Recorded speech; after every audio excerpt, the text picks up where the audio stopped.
Alright, me again. Today I'm going to talk to you about analog summing.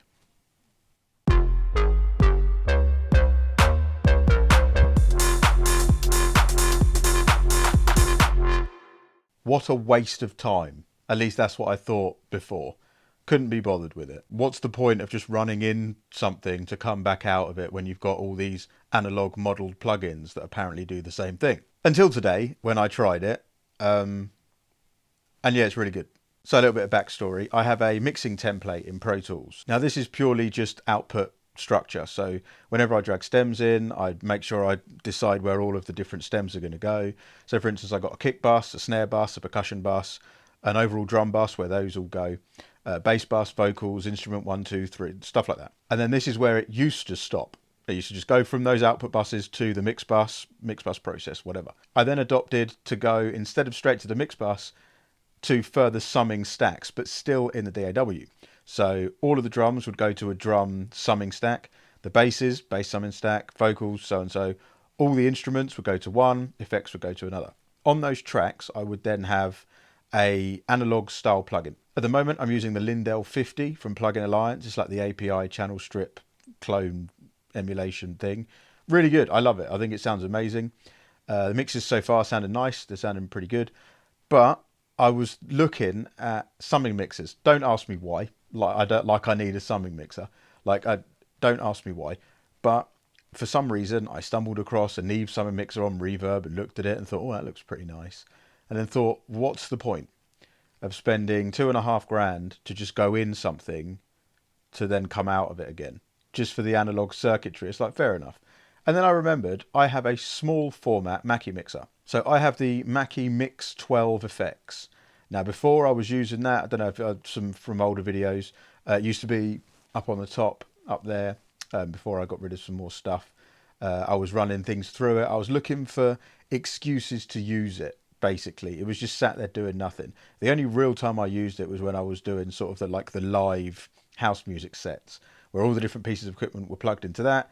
I had a stereo out pair that would go into a PA or whatever. But then that COVID happened, so then that just put the kibosh straight on that. That didn't happen. So it was just sat there doing nothing. Now on this mixer, there is mono inputs, obviously, but there's also stereo inputs.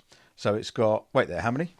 1, 2, 3, 4. Yeah, it's got 4 mono inputs with EQ on and stuff like that and a dedicated gain.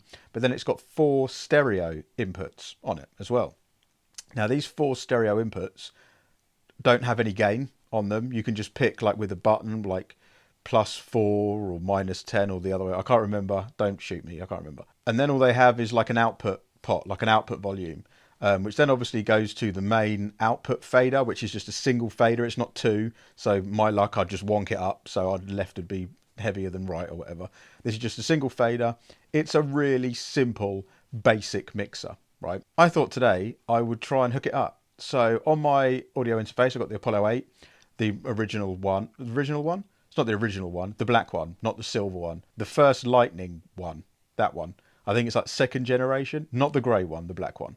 On that, I've got 8 outputs, excluding the monitors. So monitors 1 and 2. And you've got 3, 4, 5, 6, 7, 8, 9, 10. Works perfectly going into that summing mixer. So I thought, right, in my Pro Tools template, I've got 5 summing tracks. I've got a drums, I've got a bass, I've got a vocals, I've got an instrument, and I've got an effects. But these effects can probably go with the instruments. So I've got a drums stereo pair, a bass, a vocals, and then an instrument with the effects. So plugged it up, and it's amazing. Now there's a cable that you can buy which sort of does this thing apparently, which is like 8 output jacks going into one stereo pair. And it's like 300 and something quid. Now, okay, not knocking the company or whatever, but it's a cable for about 300 quid. That's it. And you plug the 8 outputs and the back of it into 2 inputs. And it's like summing. But that it's not going through anything else, unless I'm completely missing the point and haven't read it properly. I just thought I'll take advantage of this mixer. I'm going to put a picture of this Frankenstein style thing until I figure out a place to put it up here, so you can see what I'm talking about. So as you can see, I've got the patch bay with all of the inputs and outputs from the interface on there, plus all the inputs for the gear. I've just come out of the patch bay. I've gone straight into the inputs on the mixer. I've come out of the mixer and I've gone into the patch bay again, 5 and 6. Hopefully you can take the time to appreciate my cable management there. Don't worry about the actual cables. It is a mix and match of random patch jack cables and shit that I found in the drawer at the bottom of the rack there. But that's what I have to use so far, so that's what I used. Let me get rid of that picture now because it's annoying me. I can honestly say I think I'm going to be doing this from now on. I think I'm going to just be doing that from now on. Like, I've found a newfound love for the mixer. There's no hassle with it. Now, I did an A/B earlier between a track that I was working on at the same level, right? So level matched it and everything, peak level. Going through that and then not going through that. So just bypassing that completely and going straight to the mix bus, or going through that first, then going into the mix bus. Mate, speechless. Now, I don't know whether it's because of these amazing speakers from the last video. I still love them. Oh, news about the speakers, by the way. No stock in the world. Ever. So, looks like a 3-month waiting list. Got to give them back on Monday. Yeah. So, I'm probably just stuck with those ones again that are down there. Putting the focals back in next Monday. So, there's that. But yeah, I don't know whether it's because of the speakers that it sounded so good. But the difference was beef. Spoke to a couple of mates about it, sort of colleagues as well. So Lawrence Biancardi and Craig Lowe. Shout out, boys. Spoke to them about it. And Lawrence said, is it more separation? Do you get more separation from it? Because that's kind of what you'd expect from summing. Honestly, no. I didn't find more separation at all. What I found was beef, fatness, thick, COVID weight. You know what I mean? Like, you haven't seen someone in about 6 or 7 months. Do you know what I mean? And that finally they're allowed out the house and you see them and you're like, fuck, no. All right, mate. Right, have you literally not left the kitchen for 7 months? Like, that kind of thick. Thick. Double C. Thick. Do you know what I mean? Like, there's a meme about in there. It's like that, the thick one. What's his name? That fucking idiot. That dickhead. What was that dickhead's name? It was President. Trump. That was saying thick. Like that. It was thick. Push up thick. That's what that sounds like, mate. That mixer is about 100 quid. That's it. Do you know what I mean? I'm looking at like Neve, summing boxes and that. 2.5 grand. It's not a bad price. Bollocks. It's a £100 mixer.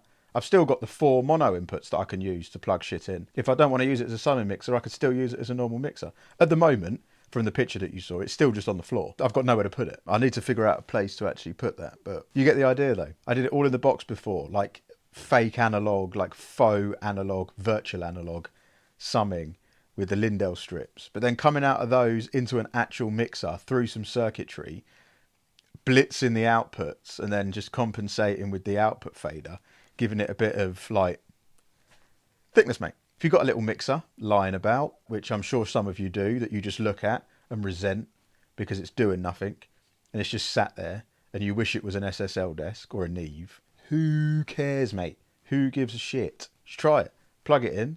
See what happens. Rinse the input into it to overdrive it a bit. Compensate with the output. Sounds lovely. I'm actually probably going to do it. I don't actually mind it being down there. Now the cable management, bang on point.